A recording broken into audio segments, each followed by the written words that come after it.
ইতিহাস ক্লাস 10 আমরা আগের দিন আলোচনা করেছিলাম 1857 বিদ্রোহের প্রকৃতি বর্ণনা করো। এটা আমি আমাদের গ্রুপে পোস্ট করেছিলাম। ইউটিউবে আমার চ্যানেলটা দেখলে সেখানে এর উত্তরটা পাওয়া যাবে, বা আমার ফেসবুকেও কিন্তু ইউটিউব লিঙ্কটা দেওয়া আছে। 1857 খ্রিস্টাব্দের বিদ্রোহের প্রকৃতি বর্ণনা করো, একে ভারতের প্রথম স্বাধীনতা যুদ্ধ বলা যায় কিনা। তার সঙ্গে সঙ্গে আমরা আলোচনা করেছিলাম 1857 বিদ্রোহকে সামন্তদের মৃত্যুকালীন আর্তনাদ বলা যায় কি, এই বিদ্রোহকে গণবিদ্রোহ বলা কতটা যুক্তিসঙ্গত, অথবা একে গণবিদ্রোহ না বলার পক্ষে কি কি যুক্তিগুলো আছে সেটা আলোচনা করেছিলাম। এই বিদ্রোহ ভারতের প্রথম স্বাধীনতা যুদ্ধ কিনা অথবা একে জাতীয় বিদ্রোহ বলা যায় কিনা, এটা নিয়েও কিন্তু আমরা আলোচনা করেছি, এবং সবটা নিয়ে আমরা 8 নম্বরের মতো করে 1857 বিদ্রোহের প্রকৃতি যেমন আলোচনা করেছি, তার সঙ্গে আলোচনা করেছি এই বিভিন্ন 4 নম্বরের প্রশ্নগুলোকে। আজকে আমরা মূলত যেটা আলোচনা করব সেটা হলো 1857 বিদ্রোহকে সিপাহী বিদ্রোহ বলা কতটা যুক্তিসঙ্গত, অথবা 1857 বিদ্রোহে এই 1 নম্বর যেটা আছে 1857 বিদ্রোহে সিপাহীদের ভূমিকা ঠিক কতটা ছিল, ওটা আলোচনা করব। আলোচনা করব 1857 বিদ্রোহের নারীদের ভূমিকা কী ছিল। তাহলে আমরা শুরু করছি এই বিদ্রোহে সিপাহীদের ভূমিকা কী ছিল, বা একে সিপাহী বিদ্রোহ বলা কতটা যুক্তিসঙ্গত। তাহলে আলোচনা শুরু করি, একে কেন সিপাহী বিদ্রোহ বলে অনেকে যুক্তিসঙ্গত মনে করেছে। একে সিপাহী বিদ্রোহ বলার পেছনে মূলত যে কারণগুলো ছিল, এই বিদ্রোহ প্রথম শুরু করেছিল সিপাহীরা। এটা আমরা সকলেই জানি যে বিদ্রোহের সূচনা হয়েছিল সিপাহীদের হাত ধরে, এবং এই বিদ্রোহের পেছনে সিপাহীদের একটা বড় অবদান ছিল। তাদের দীর্ঘদিনের পুঞ্জীভূত একটা ক্ষোভ, তার বহিঃপ্রকাশ ছিল এই বিদ্রোহের সূচনাকালে। কিসের ক্ষোভ ছিল? সিপাহীদের মধ্যে বেতন বৈষম্য ছিল। সিপাহীদের যে পরিমাণ বেতন ইংরেজ সিপাহীদের দেওয়া হতো, ভারতীয় সিপাহীদের কিন্তু ইংরেজরা সেই বেতন দিত না। দ্বিতীয়ত, এই ভারতীয়দের ওপর ব্রিটিশ অফিসাররা নানা রকমভাবে দুর্ব্যবহার করত, এটাও কিন্তু ভারতীয় সৈন্যদের যথেষ্ট ক্ষুব্ধ করেছিল। আর 3 নম্বর, তারা কথায় কথায় ভারতীয়দের সমাজ, ভারতীয়দের সভ্যতা, ভারতীয়দের ধর্ম প্রভৃতি নিয়ে কিন্তু নানা অপমানজনক কথা বলত। তাদের গায়ের রং, তা নিয়েও অপমানজনক কথা বলতো। এইগুলো কিন্তু ভারতীয়রা কখনোই মেনে নিতে পারেনি, সিপাহীরা মেনে নিতে পারেনি। তাই তারা বিক্ষুব্ধ হয়েছিল, এবং শেষ পর্যন্ত আমরা প্রত্যক্ষ কারণটা কি দেখেছিলাম? প্রত্যক্ষ কারণটা ছিল যে 1857 বিদ্রোহের আগে এই ভারতের যে সৈন্যরা ব্রিটিশ সৈন্যদলে চাকরি করত, তাদেরকে একটা নতুন রাইফেল দেওয়া হয়। সেই নতুন রাইফেল কোম্পানিটার নাম হচ্ছে এনফিল্ড রাইফেল। এই এনফিল্ড রাইফেলের যে বুলেটগুলো বা টোটাগুলো থাকতো, সেটা একটা কভারের মধ্যে লাগানো থাকতো, আর সেই কভারের ভেতরে যদি জলীয় বাষ্প বা জলকণা ঢুকে যেত তাহলে বারুদগুলো নষ্ট হয়ে যেত। তাই এয়ারটাইট করার জন্য সেই কভারের মুখগুলো গরু বা শূকরের চর্বি দিয়ে সিল করা থাকতো। যখন সেটা কাটতে হতো, টোটাটা বার করতে হতো, তখন দাঁতে করে ছিঁড়তে হতো সেটা। এবার আমরা জানি হিন্দুরা গোমাংস খায় না, মুসলিমরা শূকরের মাংস খায় না।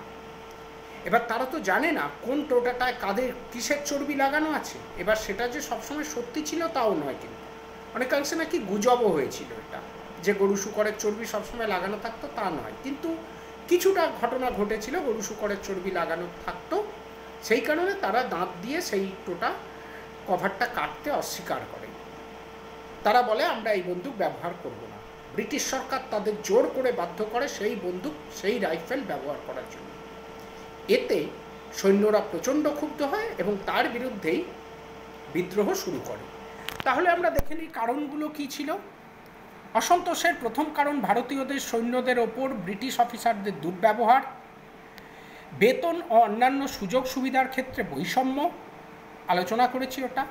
ভারতীয়দের সমাজ সভ্যতা সম্পর্কে ঘৃণা, আর ছিল বর্ণবিদ্বেষ। তাদের গায়ের রং বা চামড়ার রং তুলেও কিন্তু নানা রকম কথা বলতো। এই পয়েন্টগুলোকে নিজের ভাষায় লিখতে হবে। আমি খালি পয়েন্টগুলো বলে দিলাম, এগুলো নিজের ভাষায় লিখতে হবে। এবার প্রত্যক্ষ কারণ, যেটা আমরা বললাম যে এনফিল্ড রাইফেলের ব্যবহার এবং গরু ও শূকরের চর্বি, এই বিষয়টা কিন্তু ক্লিয়ার করতে হবে। এবার দেখব বিদ্রোহের সূচনা পর্বে কি হয়েছিল।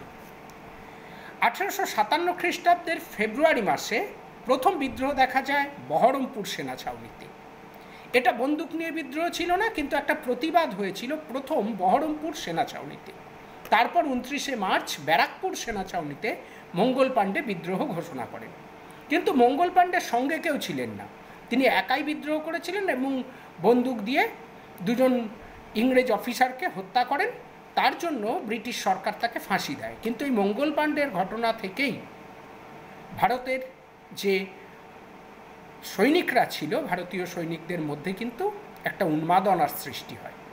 তাই মঙ্গল পাণ্ডেকে বলা হয় 1857 বিদ্রোহের প্রথম শহীদ। আর প্রকৃত বিদ্রোহ শুরু হয়েছিল 1857 খ্রিস্টাব্দের 10ই মে মিরাট সেনা ছাউনিতে। সেইখানে সৈনিকরা সমবেতভাবে বিদ্রোহ শুরু করেছিল। এই বিদ্রোহ এরপর দিল্লি, আলিগড়, পাঞ্জাব, উত্তর পশ্চিম সীমান্ত প্রদেশ প্রভৃতি অঞ্চলে ছড়িয়ে পড়েছিল। এইভাবে সিপাহীদের হাত ধরে 1857 বিদ্রোহের সূচনা হয়েছিল। আমরা সিপাহীদের ভূমিকার মূল্যায়ন করতে গেলে দেখব এই বিদ্রোহে সিপাহীদের ভূমিকা ছিল যথেষ্ট তাৎপর্যপূর্ণ। কারণ এই বিদ্রোহ ছিল তাদের দীর্ঘদিনের পুঞ্জীভূত ক্ষোভের বহিঃপ্রকাশ। এই সিপাহীদের বিদ্রোহ মানুষের মনের ভয় কাটিয়ে তাদের উজ্জীবিত করেছিল। সকলের মনেই কিন্তু ব্রিটিশ সরকারের প্রতি ক্ষোভ ছিল, লড়াই করতে সাহস পাচ্ছিল না। ভারতীয় সেনারা বিদ্রোহ করতেই সব মানুষ ভয় কাটিয়ে বিদ্রোহ শুরু করে। তাহলে ভয় কাটাতে গুরুত্বপূর্ণ ভূমিকা নিয়েছিল অযোধ্যা, লখনৌ, কানপুর, বেরিলি, ঝাঁসি, বিহার, এই বিভিন্ন অঞ্চলে বিদ্রোহীরা সক্রিয় ভূমিকা গ্রহণ করেছিল। সিপাহীরা এই বিদ্রোহে সক্রিয় ভূমিকা গ্রহণ করেছিল এইসব অঞ্চলে।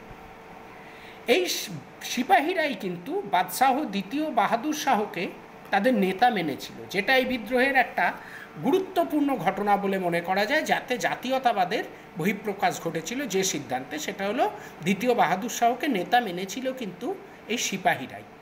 আর বেশিরভাগ অঞ্চলে সিপাহীরাই ছিলেন মূল চালিকা শক্তি। এই দিক দিয়ে এই বিদ্রোহকে আমরা সিপাহী বিদ্রোহ বলতে পারি।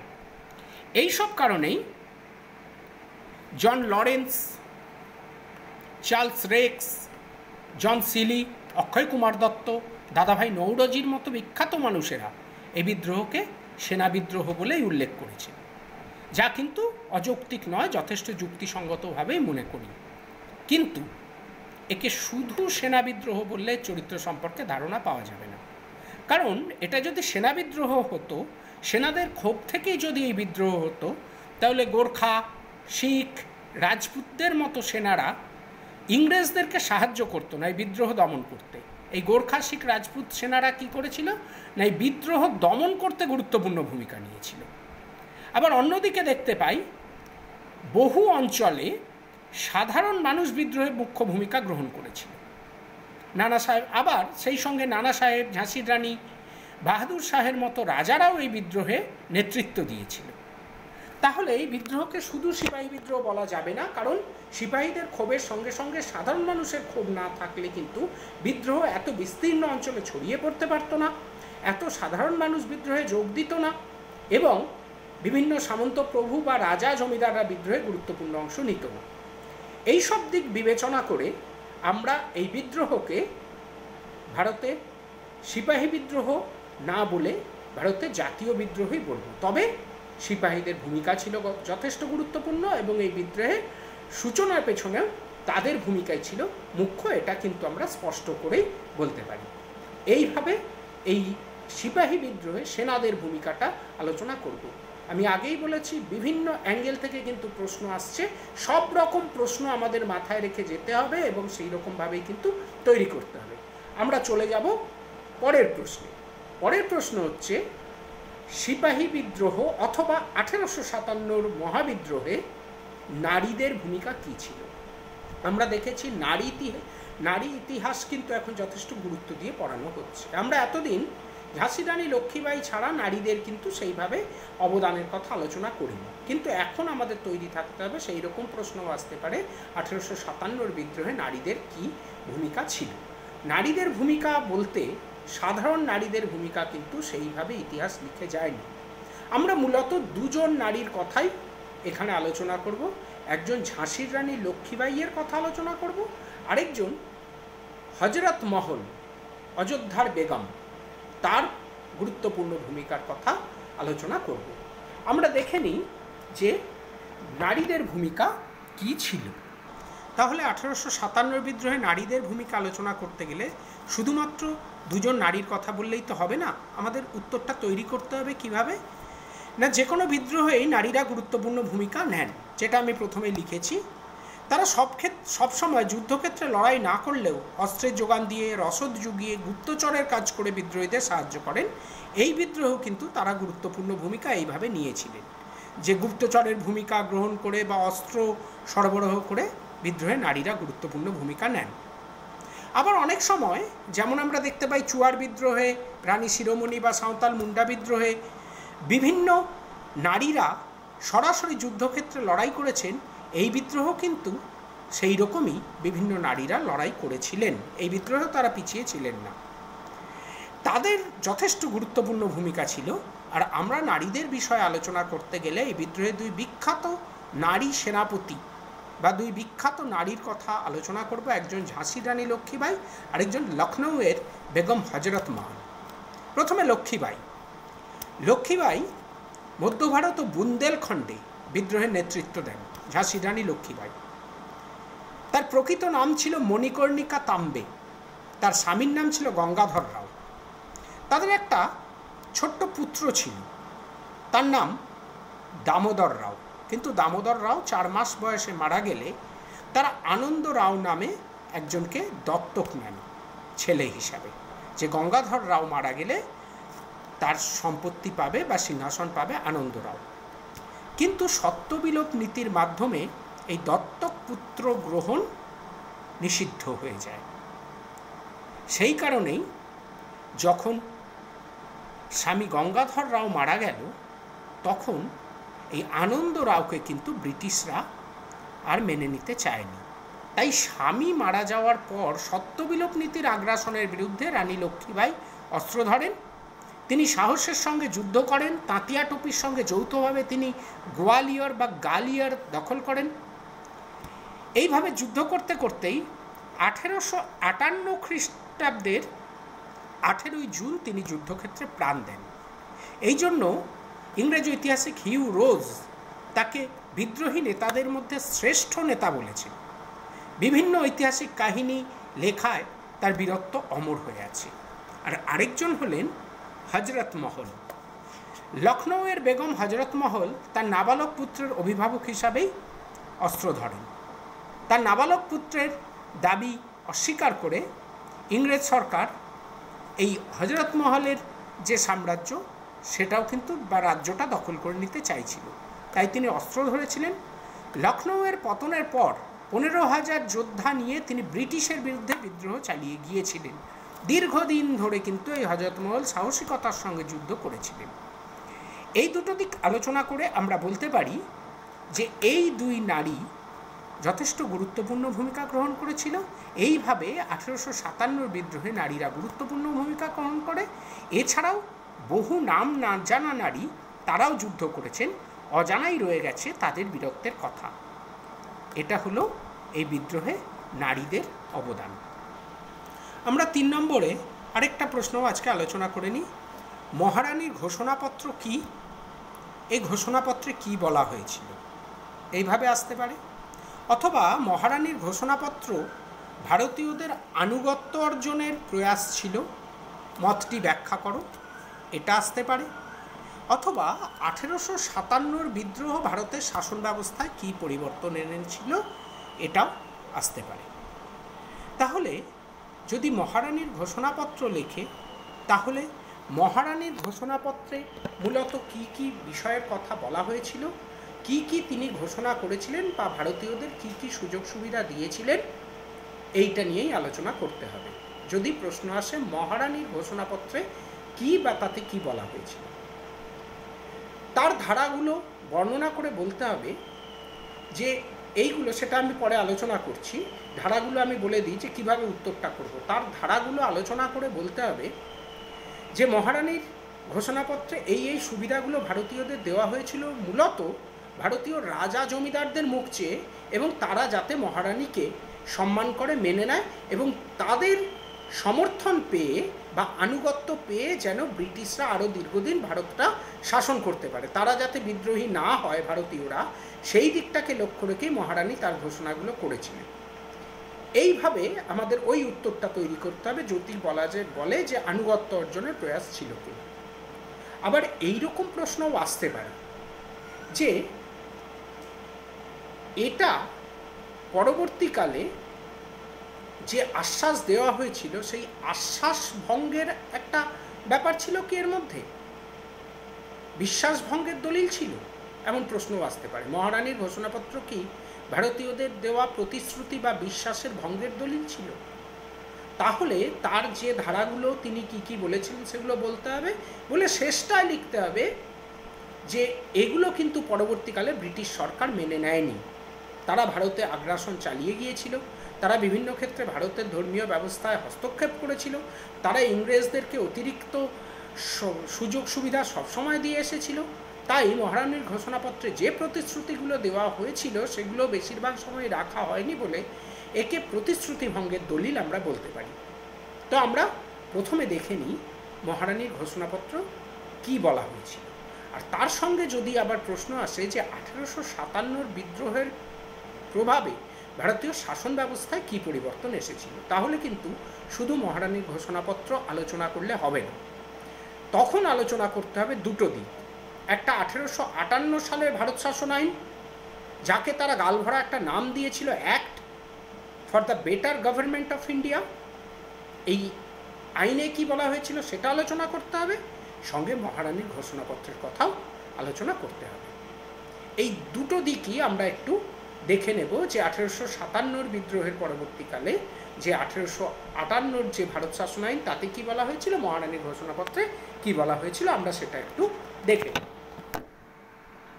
তাহলে আমরা আলোচনা করছি 1857 বিদ্রোহ শাসন ব্যবস্থার ক্ষেত্রে কি পরিবর্তন এনেছিল সেইটা। তাতে আমরা প্রথমে যেটা লিখব 1858 ভারত শাসন আইন।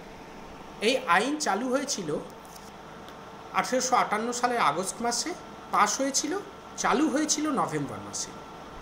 এই 1858 আইন, যেটাকে তারা বলছে act for the better government of India, তাতে কি কি কথা বলা হয়েছিল আমি ছোট করে পয়েন্টগুলো বললাম, এগুলো কিন্তু বিস্তারিত করে তোদের লিখতে হবে।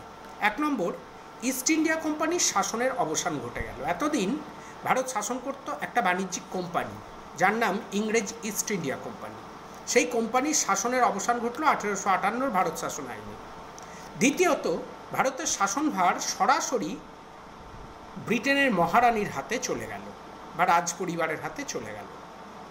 3 নম্বর, ভারতে এতদিন যিনি প্রধান শাসক ছিলেন ইস্ট ইন্ডিয়া কোম্পানি, তাকে বলা হতো গভর্নর জেনারেল। এই গভর্নর জেনারেলের জায়গায় নতুন একটা পদ সৃষ্টি হলো যার নাম হচ্ছে ভাইসরয় বা রাজ প্রতিনিধি। এতদিন ছিলেন গভর্নর জেনারেল, তিনি মুখ্য শাসক। তার জায়গায় হলো ভাইসরয়, তিনি আর মুখ্য শাসক রইলেন না, তিনি রাজা বা রানীর প্রতিনিধি বা ভাইসরয় হিসাবে কাজ শুরু করলেন। শেষ গভর্নর জেনারেল ছিলেন লর্ড ক্যানিং, তিনিই আবার প্রথম ভাইসরয় হিসাবে বসলেন। এটাই হলো 1858 ভারত শাসন আইনের মূল কথা। এবার দেখে নিই মহারানীর ঘোষণাপত্রে মূলত কি কি কথা বলা হয়েছিল। মহারানীর ঘোষণাপত্র 1 নভেম্বর 1858 খ্রিস্টাব্দে ভারতীয়দের জন্য ঘোষণা করা হয়েছিল। এতে বলা হয়েছিল, আমি পয়েন্টগুলো বলছি, তোরা বিস্তারিতভাবে বই থেকে পড়ে নিবি। 1 নম্বর, এতদিন তারা যে ভারতে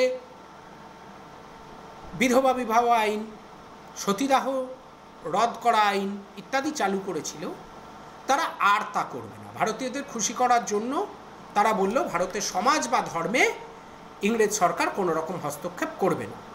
দ্বিতীয়ত, যে সত্যবিলোপ নীতির বিরুদ্ধে এই ঝাঁসির রানী লক্ষ্মীবাই, হজরত মহল, তারা সবাই বিদ্রোহ ঘোষণা করেছিলেন। এই সত্যবিলোপ নীতি বাতিল হয়ে গেল।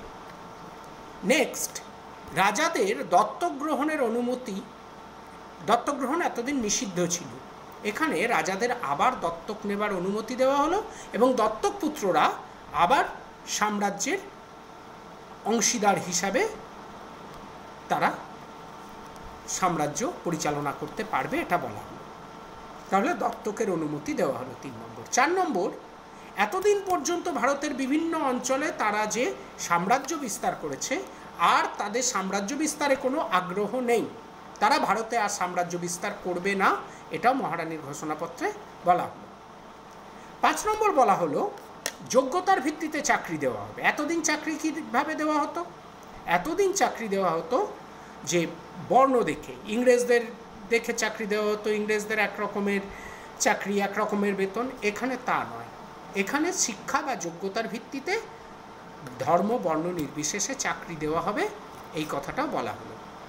আর এই ইস্ট ইন্ডিয়া কোম্পানির আমলে দেশীয় রাজ্যগুলির সঙ্গে যে চুক্তি হয়েছিল সেই চুক্তিগুলো এই সরকার, নতুন সরকার মেনে চলবে, এটাও বলা হলো মহারানীর ঘোষণাপত্রে।